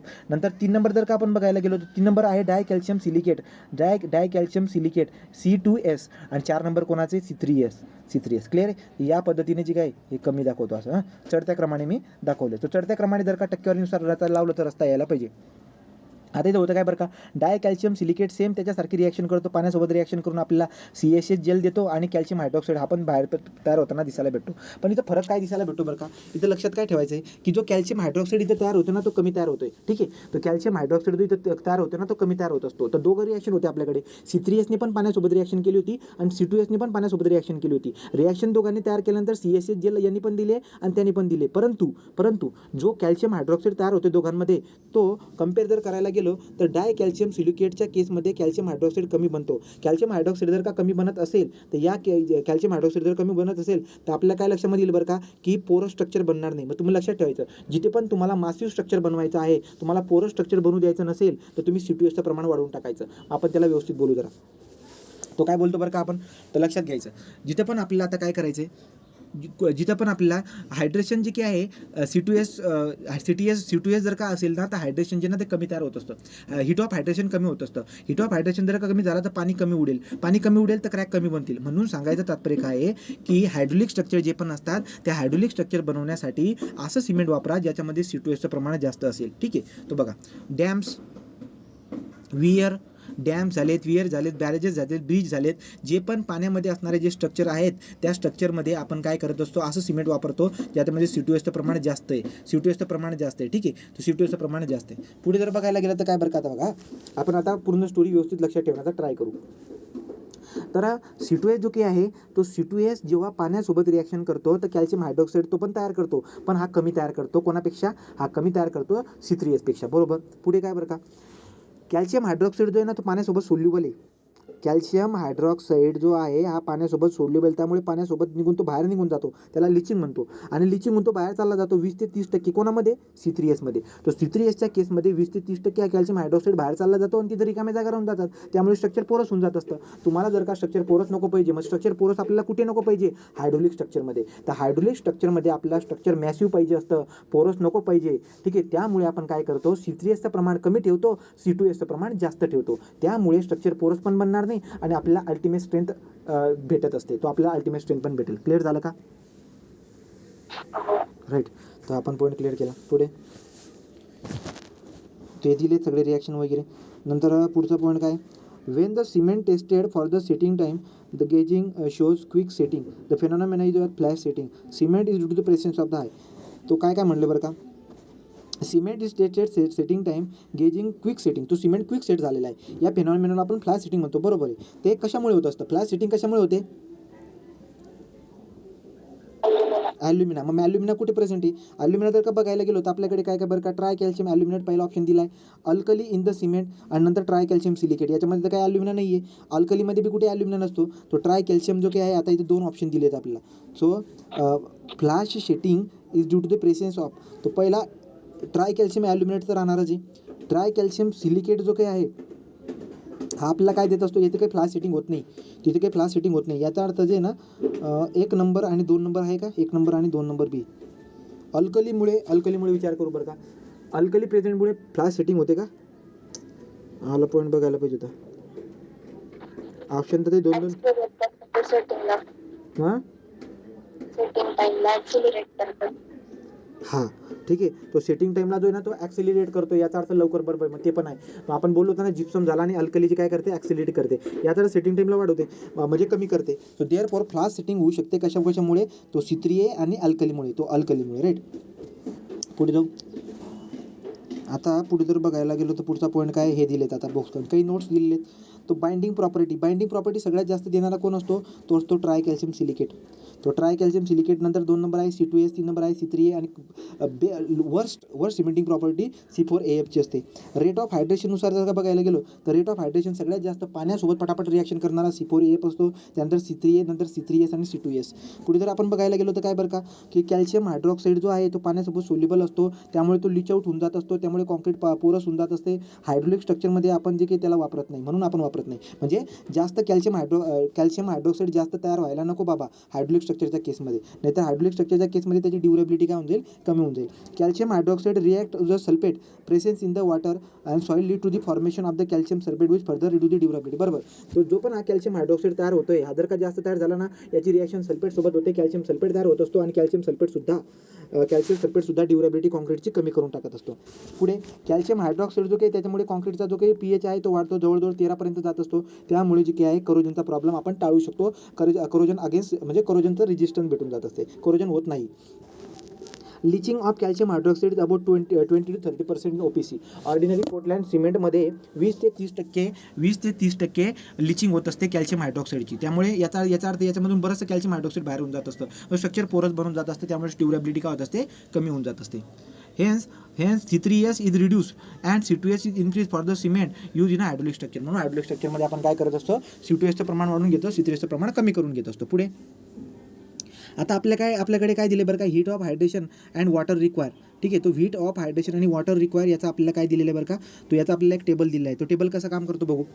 तो इथं आपल्याला काय दिले बरं का, हीट ऑफ हायड्रेशन दिलेले इथे आणि इथं वॉटर रिक्वायर फॉर हायड्रेशन बद्दल दिले. तो काय पॉईंट आहे लक्षामध्ये घेऊ. C3A जो आहे ट्राय कॅल्शियम ॲल्युमिनेट, हा पहिल्या 3 दिवसामध्ये 210 कॅलरी पर ग्रॅम. तो लक्षात ठेवायचा. आपल्याला परीक्षेमध्ये प्रश्न विचारतील हीट ऑफ हायड्रेशनचं युनिट सांगा, तर काय असतं, कॅलरी पर ग्रॅम. तो मग काय बरं का, हा टेबल पाठच करायचा आपल्याला. C3A हा पहिल्या 3 दिवसामध्ये 210 कॅलरी पर ग्रॅम एवढी हीट ऑफ हायड्रेशन तयार करत असते आणि 90 दिवसामध्ये 310 कॅलरी पर ग्रॅम एवढी हीट ऑफ हायड्रेशन तयार करत असते. ठीक आहे, तो हायड्रेशन नंतर C3Aचे जर का पाण्यासोबत रिॲक्शन पूर्ण करायची असेल तर पाण्याची टक्केवारी किती पाहिजे, 20% पाणी तर पाहिजेच. कळालं का, तो 20% ऑफ सिमेंटचं जेवढं मास आहे ना, सिमेंटच्या मासच्या 20% एवढं पाणी जर का तुम्ही ॲड केलं तर याचा अर्थ काय बरं का, याचा अर्थ C3ची रिॲक्शन पूर्ण होऊन जाईल. C3ची रिॲक्शन पूर्ण करण्यासाठी पुढे जर C4AF जो काही आहे तो पहिल्या 3 दिवसामध्ये 70 कॅलरी पर ग्रॅम एवढी एवढी हीट ऑफ हायड्रेशन करत असतो, एवढी एनर्जी तयार करत असतो. आणि C4AF जो आहे 90 दिवसामध्ये 100 कॅलरी पर ग्रॅम एवढी ऊर्जा आपल्याला तयार करताना दिसायला भेटत असतो. आणि यासाठी आपल्याला 20% एवढं वॉटर ॲड करायला पाहिजे. C3S 60, 105 24% पाणी पाहिजे. C2S 10, 40, 21%. याच्यावरती क्वेश्चन कसा विचारतील, एकतर वॉटर रिक्वायर जे की नाही याच्याबद्दल लक्षात ठेवायचं किंवा याचा क्रम लक्षात ठेवायला लावतील. ठीक आहे, आपण जर का बघायला गेलो तर C3A बद्दल आपल्याला इथं दिसायला भेटत आहे. C3A बद्दल तो आपण काय करू, 90 दिवसाचा क्रम लावू.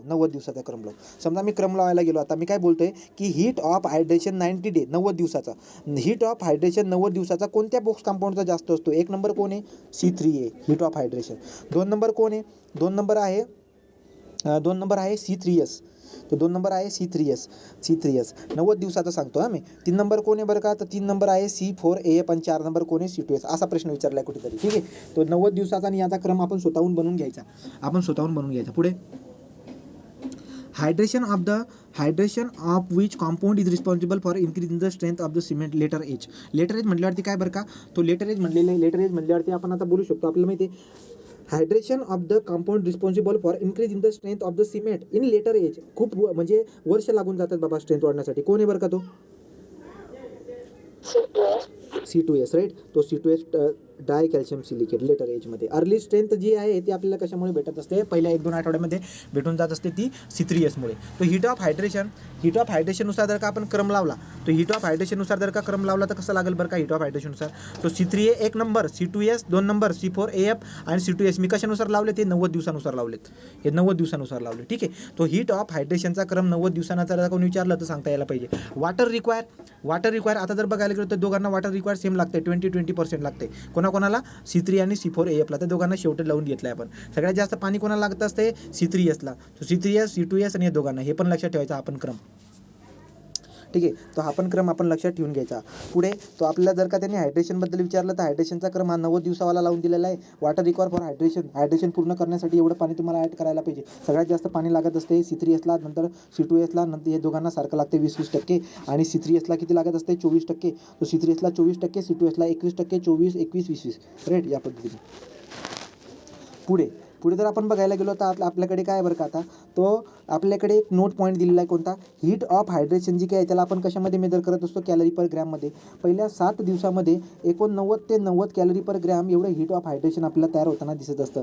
ठीक आहे. आणि 28 दिवसामध्ये 90 ते 100 कॅलरी पर ग्रॅम एवढं हीट ऑफ हायड्रेशन तयार होताना दिसायला भेटत असतं. कोणत्या सिमेंटमध्ये, OPC. मी आता बॉक्स कंपाऊंडबद्दल नाही बोलत आहे, मी टोटल सिमेंटबद्दल बोलत आहे. मी सिमेंटबद्दल काय बोललो की ऑर्डिनरी पोर्टलँड सिमेंट जो काही आहे याच्या पहिल्या 7 दिवसामध्ये आपल्याला किती हीट ऑफ हायड्रेशन भेटत असते, तर 89 ते 90 कॅलरी पर ग्रॅम, 89 ते 90 कॅलरी पर ग्रॅम एवढं हीट ऑफ हायड्रेशन आपल्याला भेटत असते OPC सिमेंटमध्ये. तर ऑर्डिनरी पोर्टलँड सिमेंटमध्ये 89 ते 90 कॅलरी पर ग्रॅम एवढ्या पहिल्या 7 दिवसामध्ये हीट ऑफ हायड्रेशन तयार होताना दिसायला भेटत असते. आणि 28 दिवसामध्ये किती बरं का, 90 ते 100 किलो कॅलरी पर ग्रॅम. क्लिअर आहे का? आवाला पॉईंट परीक्षेमध्ये विचारलं तर गेला बरं का आपण. क्लिअर आहे. नेक्स्ट जर बघायला गेलो तर हायड्रेशनची प्रोसेस जर का कंप्लीट करायची असेल सिमेंटमध्ये, सिमेंटची मी बॉक्स कंपाऊंडनी बोलते, बॉक्स कंपाऊंड हे होते, तो बॉक्स कंपाऊंडसाठी किती पाण्याचं कंटेंट लागतं हे इथं वरती दिले. पण सिमेंटबद्दल बोलतो मी. सिमेंटला जर का हायड्रेशनची प्रोसेस पूर्ण करायची असेल तर त्याला 23% पाण्याची गरज भासते. तर 23% of the water by weight of the cement एवढं कशासाठी लागते, सिमेंटच्या हायड्रेशन प्रोसेस कंप्लीट होण्यामध्ये लागत असते. परंतु 23% एवढं पाणी जर का सिमेंटमध्ये आपण ॲड केलं तर याच्यापैकी बरंचसं पाणी जे ना ते बरंचसं पाणी हायड्रेशनमध्ये भाग घेत नाही. तर याचा अर्थ खरं सिमेंटची पूर्ण हायड्रेशन जर का करायची असेल, पूर्ण रिॲक्शन जर का करायची असेल सिमेंटसोबत, तर पाणी किती ॲड करायला पाहिजे, 23%. पण 23% जर का तुम्ही ॲड केलं तर 23% भेटणार नाही त्याला. ठीक आहे, त्याला कमी भेटेल. याचा अर्थ असा आहे की तुम्ही 23% न ॲड करता तुम्हाला काय करावं लागतं, 15% पाणी जास्त ॲड करावं लागत असतं. तो 15% of the water added in the cement entrapped in the voids of the cement particle is not available for the hydration. ठीक आहे. तो जर समजा चुकून तुम्ही 23% एवढं पाणी जर का सिमेंटमध्ये ॲड केलं तर याच्यापैकी 15% जे पाणी आहे ना ते 15% पाणी व्हाईट्समध्ये अडकून जात असतं. जो जे ना हायड्रेशनमध्ये भाग घेत नाही. मग 23% पैकी 15% जर का हायड्रेशनमध्ये भाग घेणार नाही, ते व्हाईट्समध्ये जाऊन जर का इंटरॅक्ट होऊन जाईल, तर याचा अर्थ 23 मधून 15 गेले 8%, फक्त 8% पाणी भेटेल हायड्रेशनसाठी. असं चांगलं नाही आहे. आपल्याला माहिती आहे की कंप्लीट हायड्रेशन जर का करायचं असेल तर 23% पाण्याची गरज भासते. म्हणून आपण काय करत असतो, 23 + 15 याचा अर्थ आपण जवळजवळ 38% एवढं पाणी त्याच्यामध्ये ॲड करत असतो. तर 38% पाणी आपण त्याच्यामध्ये ॲड करत असतो, जेणेकरून काय होईल, याच्यापैकी 15% पाणी जे काही आहे ते व्हाईट्समध्ये जाऊन इंटरॅक्ट होऊन जाईल, हायड्रेशनमध्ये भाग घेणार नाही. पण उरलेलं 23% जे आहे ते हायड्रेशनमध्ये भाग घेईल आणि पूर्ण हायड्रेशनची प्रोसेस कंप्लीट होईल आणि आपल्याला अर्ली स्ट्रेंथ आणि फायनल स्ट्रेंथ या सगळ्या प्रकारच्या स्ट्रेंथ पण भेटतील. ठीक आहे. सो मग आता आपल्याकडे डिफरंट टाईपचे काय आहेत बरं का वॉटर आहे, जसे की कंबाईन वॉटर, जेल वॉटर आणि कॅपिलरी वॉटर. मग कोणकोणते आहेत, पहिले उचलला आपण कंबाईन वॉटर. कंबाईन वॉटर काय असतो बरं का, कंबाईन वॉटर म्हटल्यावरती काय, हा वॉटर आहे जो केमिकली बाउंड असतो. ठीक आहे. तो केमिकली कंबाउंड झालेला केमिकली काय झाला आहे, तो कंबाईन झाला आहे. तो केमिकली कंबाईन झालेला जो पण वॉटर आहे त्याला आपण कंबाईन वॉटर म्हणत असतो. हा जो काही आहे ना हा इव्हॉपरेट होत नाही, हा लगभग किती असतो, 23% असतो. तर लक्षात ठेवायचं, परीक्षेमध्ये प्रश्न विचारतील कोणतं वॉटर जे आहे ते हायड्रेशनच्या प्रोसेसमध्ये काम करते, कोणतं वॉटर आहे जे हायड्रेशनच्या प्रोसेसमध्ये काम करतं, तर कोणतं वॉटर, कंबाईन वॉटर. ठीक आहे. तर जे वॉटर आपल्या सिमेंटला केमिकली कंबाईन होत असते, हायड्रेशनच्या प्रोसेसमध्ये भाग घेत असते, त्याला कंबाईन वॉटर म्हणतात. कंबाईन शब्दामध्ये दिसायला भेटत आहे. ठीक आहे. तो सिमेंट सोबत हायड्रेशनची प्रोसेस करणारा कोणता वॉटर असतो, कंबाईन वॉटर असतो. किती असतो, 23%. तो 23% वॉटर हे काय असते बरं का, हे इव्हॉपरेट होत नाही, हे उडत नाही, हे जसं तसं राहतं. जेवढी जिंदगी आहे ना त्या स्ट्रक्चरची, तेवढ्या जिंदगीपर्यंत हे पाणी टिकून राहत असतं. ठीक आहे. तो 23% पाणी काय केमिकली कंबाईन होऊन जात असतं. तो कंबाईन वॉटर इज व्हॉट, तो कंबाईन वॉटर कळाला, केमिकली कंबाईन झालेलं जे काही आहेत ना तर हायड्रेशनसाठी आपल्याला मदत करत असतं. कंबाईन वॉटर 23% असतं, ते इव्हॉपरेट होत नाही. जेल वॉटर काय असते बरं का, तो जेल वॉटर कोणाला म्हणत असतो आपण, सिमेंटचे जे पण पार्टिकल्स आहेत त्यांच्यावरती ॲडझॉर्ब झालेलं जे पण असतं त्याला आपण जेल वॉटर म्हणत असतो. आणि हे जेल वॉटर जे काही ते हायड्रेशनच्या प्रोसेसमध्ये भाग घेत नाही, ते फक्त चिटकून असते. ठीक आहे. ते फक्त चिटकून असते. तो जेल वॉटर जे काही आहे जवळजवळ 15% वालं ते सिमेंटच्या पार्टिकलवरती चिटकून असतात आणि हे हायड्रेशनच्या प्रोसेसमध्ये भाग घेत नाही. पुढचं आहे कॅपिलरी वॉटर. कॅपिलरी वॉटर म्हणजे काय बरं का, तो कॅपिलरी वॉटर म्हणजे काय, सिमेंटचे जे कॅपिलरी पोर्स आहेत त्याच्यामध्ये जे पण पाणी असतं, जर आपण जास्त पाणी जर का टाकलं तर सिमेंटच्या व्हाईट्समध्ये जाऊन ते बसून जात असतं आणि ते जे ना थोड्या वेळानंतर उडून बी जातं, ते पाणी उडून जात असते. त्यामुळे कॅपिलरी वॉटर आपण जास्त ॲड करत नाही, कारण की जास्त कॅपिलरी वॉटर जर का तुम्ही ॲड केलं तर तिथं उडून जातं. ते जर उडालं तर तिथे रिकाम्या जागा राहतील, रिकाम्या जागा राहिल्या याचा अर्थ पोरस बनेल आणि स्ट्रेंथ काय होऊन जाईल, कमी होऊन जाईल. तर त्यामुळे लक्षात आलं का, कंबाईन वॉटर जे काही आहे ते कंबाईन वॉटर ॲक्च्युली हायड्रेशनची प्रोसेसमध्ये भाग घेत असते. 23% जे काय आहे ते कंबाईन वॉटर असते. जेल वॉटर जे काय आहे ते जेल वॉटर लगभग 15% असते, पण हायड्रेशनच्या प्रोसेसमध्ये भाग घेत नाही आणि जेल वॉटर जे आहे ते सिमेंटच्या पार्टिकलला ॲब्झॉर्ब झालेलं असतं. पुढे कॅपिलरी वॉटर जो काय आहे तो कॅपिलरी पोर्समध्ये बसलेले असतात ते, आणि त्याचे ते इव्हॅपोरेट पण होतील. ठीक आहे, ते इव्हॅपोरेट पण होतील. पुढचा पॉईंट काय आपला आता. सो नेक्स्ट पॉईंट आपल्याकडे आता next, what is the requirement of the water express in the percentage for completion of chemical reaction in the process of hydration OPC. सांग बरं का. तर ऑर्डिनरी पोर्टलँड सिमेंटची हायड्रेशनची प्रोसेस कंप्लीट करण्यासाठी किती पाण्याची गरज भासते. काय ऑप्शन घेशील. ठीक आहे ना, 23 किती 23 डिग्री. आता मी 23 डिग्री हायड्रेशनची प्रोसेस कंप्लीट करण्यासाठी 23 लागतात. मला टोटल पाणी किती ॲड करावं लागेल 38%. तर टोटल पाणी आपण 38%, कोणाच्या 38%, सिमेंटच्या. जेवढं सिमेंट येणार त्या सिमेंटच्या वजनाच्या 38% एवढं पाणी आपल्याला ॲड करावं लागेल. बट ॲक्च्युली हायड्रेशनच्या प्रोसेसमध्ये किती टक्के, हायड्रेशनची प्रोसेस पूर्ण कंप्लीट करण्यासाठी किती पाण्याची गरज भासते, तर 20 ते 25%, याचा अर्थ 23%. ठीक आहे, 23% हे लक्षामध्ये ठेवायचं. पुढचा पॉईंट काय.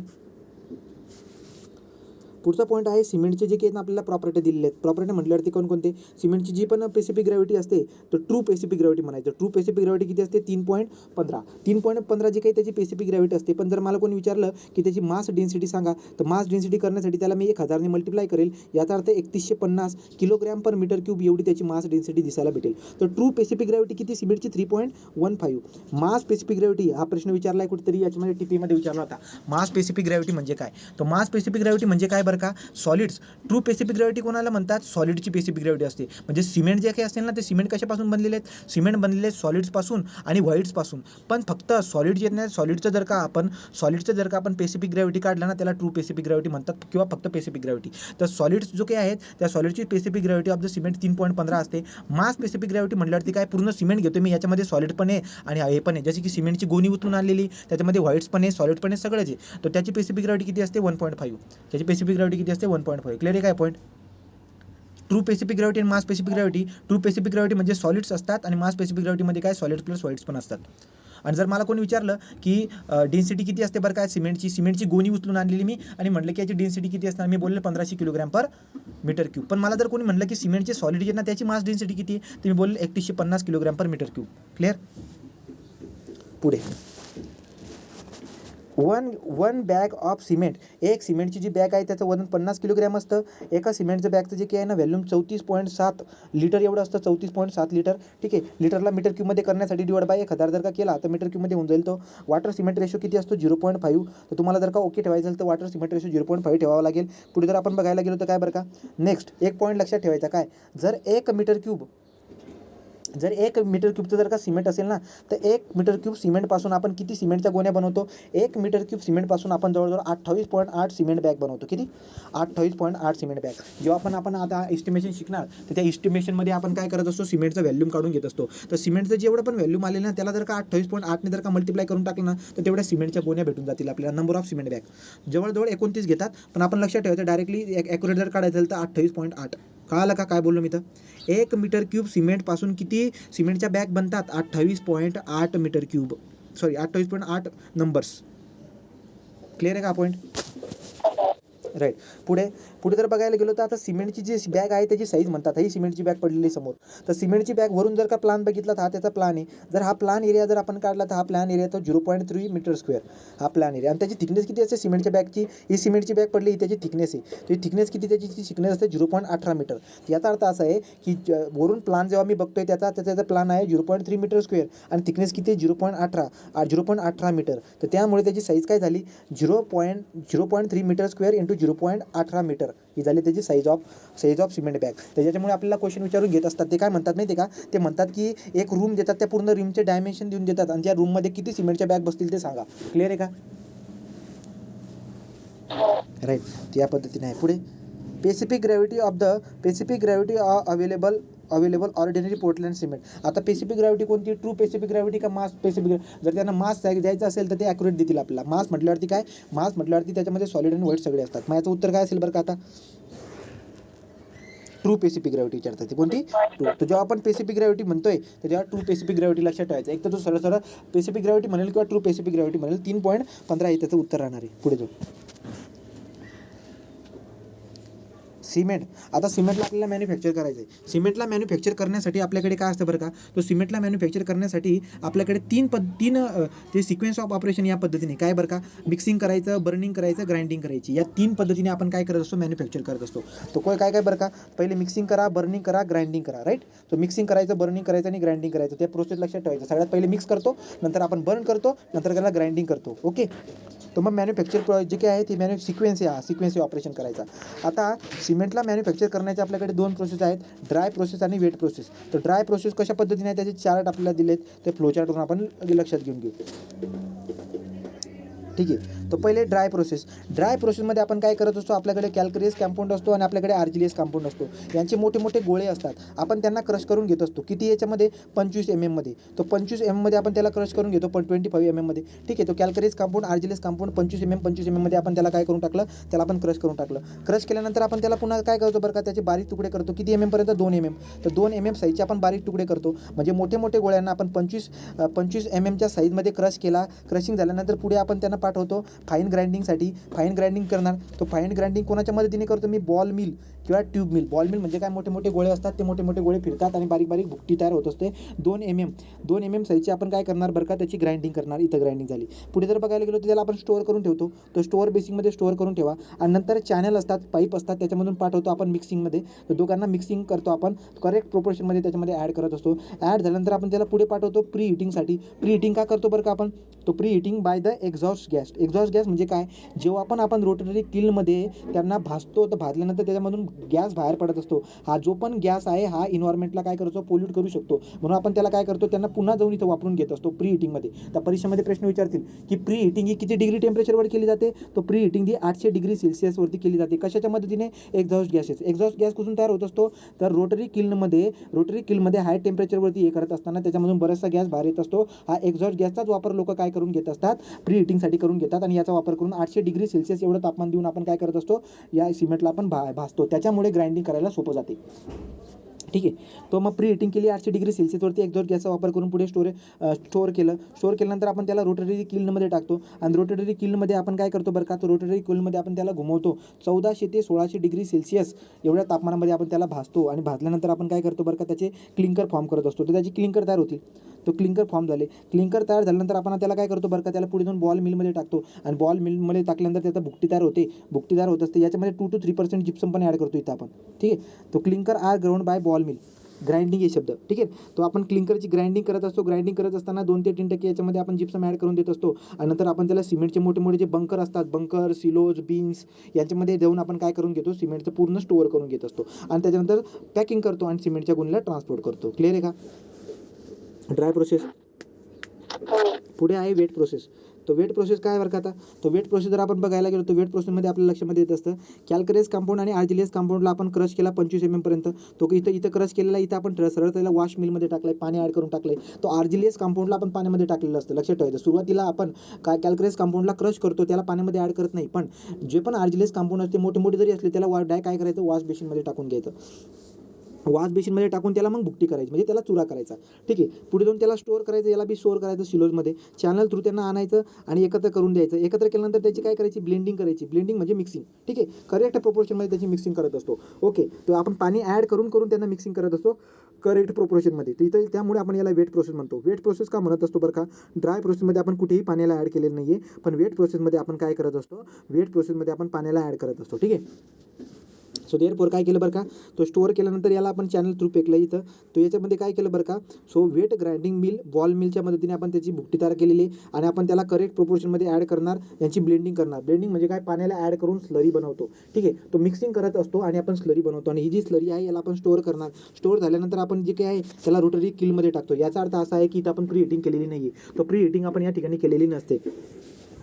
तो आपण डायरेक्टली त्याला आता काय केलं बरं का, रोटरी किलमध्ये टाकलं. 1400 ते 1600 डिग्री सेल्सिअसवरती भाजल्यानंतर आपण त्याला पुढे पाठवतो. त्याला आपण काय करतो, त्याची क्लिंकर फॉर्म झाली. क्लिंकरला आपण काय करतो, बॉल मिलच्या मदतीने त्याची ग्राइंडिंग करत असतो. सिमेंट सिलोजमध्ये भरतो आणि पॅकिंग करून आपण त्याला ट्रान्सपोर्ट करतो. क्लिअर आहे का. पुढे तो हा प्रश्न विचारला जातो सतत. The temperature that reaches the cement kiln equal to. सिमेंटच्या किलमध्ये टेम्परेचर कितीपर्यंत जाते, 1400 ते 1600. मग 1400 1600 कुठे, ऑप्शन सी. ठीक आहे. 1300 1500 म्हटल्यावरती बरोबर 1400 येऊन जाईल त्याच्यात. क्लिअर आहे. पुढे जर बघायला गेलो आता सिमेंटवरती वेगवेगळ्या प्रकारच्या टेस्ट करतो आपण. थांबून घेऊ का इथं? ठीक आहे चालेल, तिथं थांबून